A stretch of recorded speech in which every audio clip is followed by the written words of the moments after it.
My name is Daniela, and I want to tell you my story. I live in a small town called Brighton Bay, not far from New York City. It's quiet here, with calm streets, cozy cafes, and the sound of waves always nearby. I'm 29 years old, and I work as a receptionist at a small hotel near the beach. Life was simple. Some might say boring, but I liked it. I had a few close friends, a small apartment, and a routine that felt safe. I wasn't looking for love. After a few bad relationships in the past, I told myself that it was better to stay alone. But sometimes life brings someone into your world when you least expect it. That person was Michael. Michael came to the hotel for a business trip.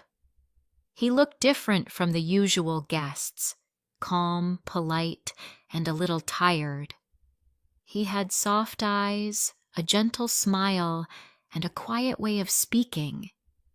When he asked for a room, I helped him check in, and he thanked me in a way that felt personal.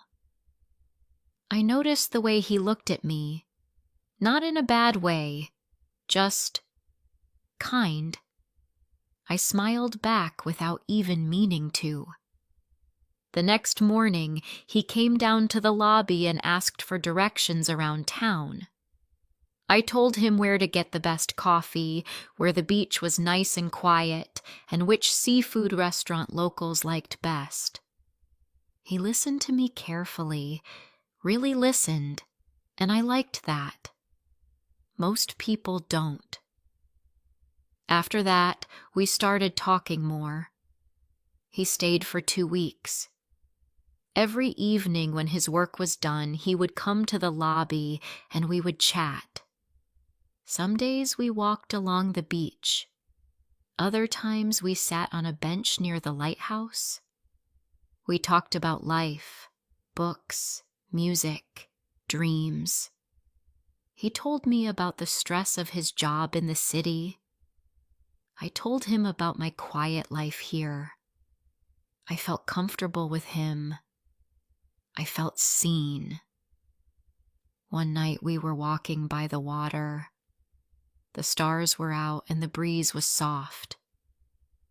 He turned to me and said, "Being with you feels like peace." Those words stayed in my heart. I think I started falling for him that night. When his 2 weeks were over, he left Brighton Bay, but we kept in touch. Every day he sent me messages. Every night we talked on the phone. We laughed. We shared stories. And I missed him more than I thought I would. A month later, he came back. This time, he didn't stay at the hotel. He rented a small house near the harbor and asked me to visit. We made dinner together. We listened to music and danced in the kitchen. It felt like we had been together for a long time. I felt lucky. But then one evening, something changed. We were sitting on the couch, drinking tea, and he looked serious. He took a breath and said, "Daniela, I need to tell you something." I looked at him. My heart started to beat faster. "I'm married," he said, looking at the floor. "I have 2 children." My body froze. I couldn't speak. My hands felt cold. I looked away. "I didn't mean to hide it," he said. "I didn't expect to meet you, but my marriage is not good. We live in the same house, but it's not love anymore. I stay for the children. That's all." His voice was low. He sounded sad. But I couldn't say anything. My thoughts were all over the place. I stood up and walked outside. The air was cold, and I could hear the ocean waves. I felt like crying. He followed me out. "I understand if you don't want to see me again," he said. I nodded and walked home. That night, I couldn't sleep. My head was full of questions. Why didn't he tell me before? Why did this happen to me? But I also remembered the way he looked at me, the way he spoke, the way he made me feel safe. I was confused. I wanted to be angry, but I missed him. The next day, he sent me a message. "I'm sorry," it said, "but I miss you." I didn't reply. For days, I felt lost. I couldn't focus at work. I kept checking my phone. My heart and my mind were fighting. I told myself to forget him, but I couldn't. A week later, I saw him again. We met near the beach. I told him I felt hurt, that I didn't like being kept in the dark. He said he understood. He didn't try to excuse it. He only said, "I care about you." And then I stayed. I know it's wrong. I know many people will say I made a bad choice.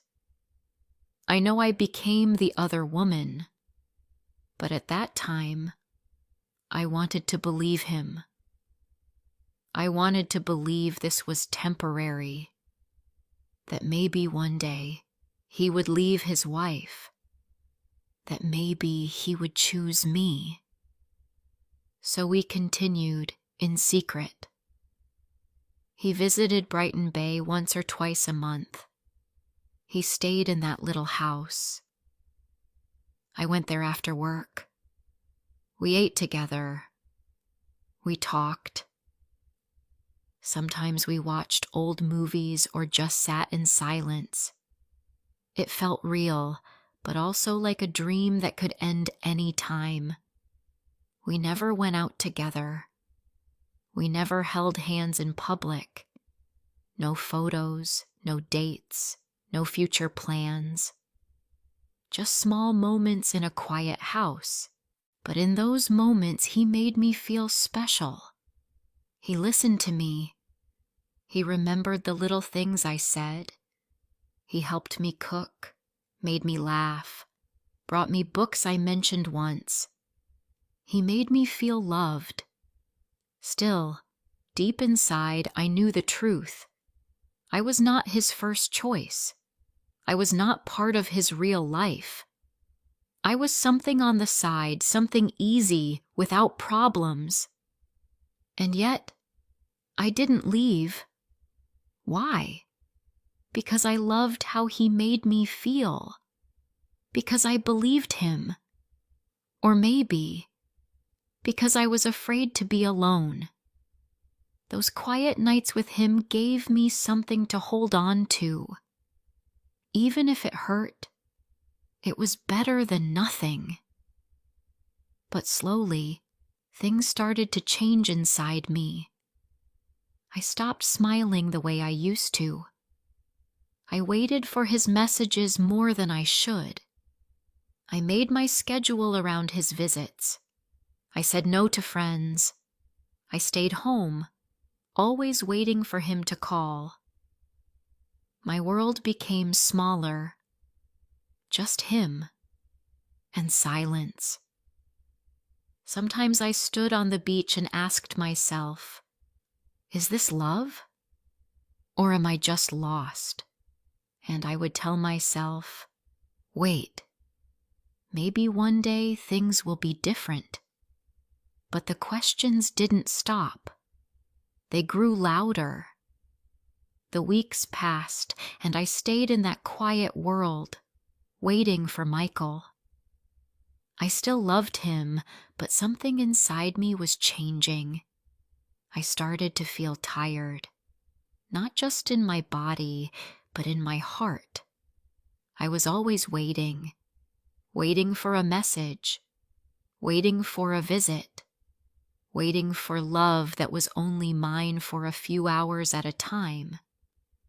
Sometimes he came for a weekend. We stayed in the little house near the harbor. We talked, cooked, and held each other. But when he left, the house felt cold and empty. I looked around and saw only my things. He never left anything behind. No clothes, no photos, no sign that he had ever been there. It was like he lived two lives, and in one of them, I didn't exist. I tried to tell myself that love takes time. I believed he cared about me. Maybe he did. But he still went back to his wife, to his children, to the life where I did not belong. And I began to wonder, why do I let this happen? One night, after he left, I sat by the window and watched the rain fall. I asked myself, what am I doing with my life? I loved someone who could not give me a full heart. I was always second. I had dreams too, a home, a child, a man who would choose me every day. But instead, I had empty rooms and silent nights. I started to feel that I deserved more. But I was scared. I didn't want to lose him. I didn't want to feel lonely. Some part of me hoped he would change. That one day he would come to me and say, I left. I'm here now. Just for you. But that day never came. I spoke to my friend Nina, the only one who knew the truth. I told her how I felt, tired, sad, confused. You deserve to be first, Daniela, she said. You should be with someone who's proud to love you, someone who walks with you in the daylight, not just hides with you in the dark. Her words stayed with me. I started to notice how much I had changed. I didn't laugh like I used to.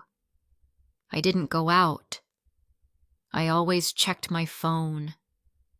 I had stopped doing things I loved, reading by the sea, walking in the park, having dinner with friends. My world had become small, and I was the one who let it happen. One evening, Michael visited again. He smiled, brought flowers, kissed my forehead. He acted like everything was fine, but I was quiet. What's wrong? He asked. I don't know if I can keep doing this, I said. He looked surprised. Why now? Because I feel like I'm not living my own life, I said. I'm living in your shadow. I wait for your visits, your calls, your words. But I'm always waiting. I want more.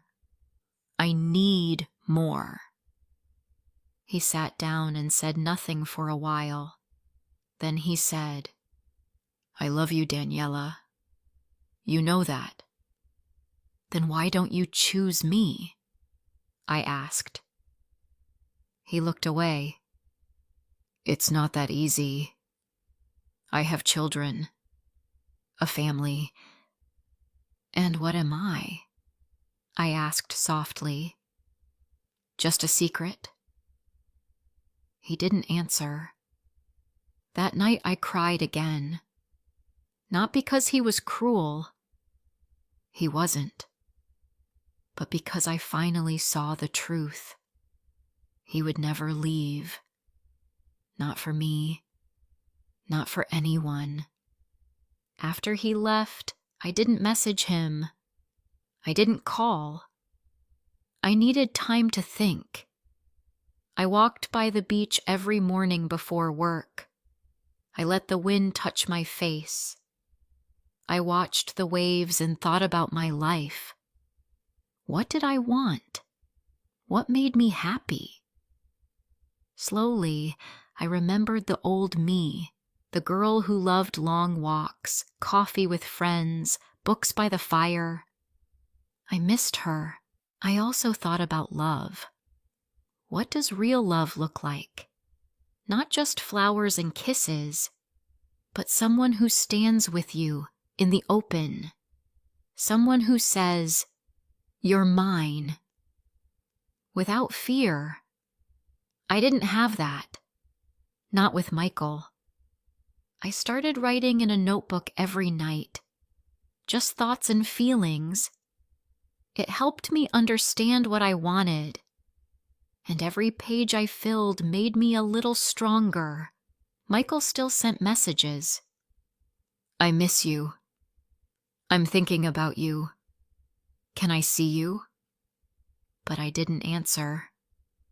Not right away. I needed time. 1 week later, he showed up at my door. I was surprised, but I let him in. "I needed to see you," he said. "You've been quiet." "I've been thinking," I told him. He sat down. "About us?" "Yes," I said. "About everything." We talked for a long time. I told him how I felt, about waiting, about being second, about losing myself. "I can't keep doing this," I said.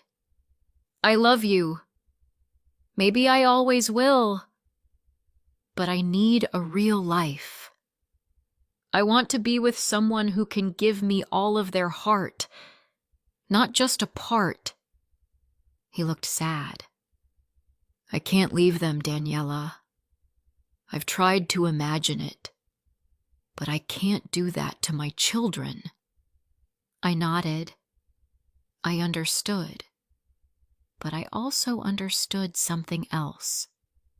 This was the end. "I hope you find peace," I said. "I hope we both do." He stood up. He hugged me. "I'm sorry," he whispered. Then he left. And that was the last time I saw him.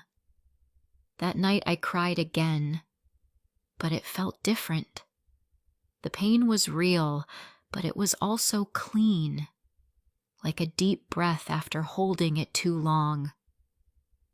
The next morning, I walked down to the sea. I stood there for a long time, just watching the waves. The sky was clear. The wind was soft.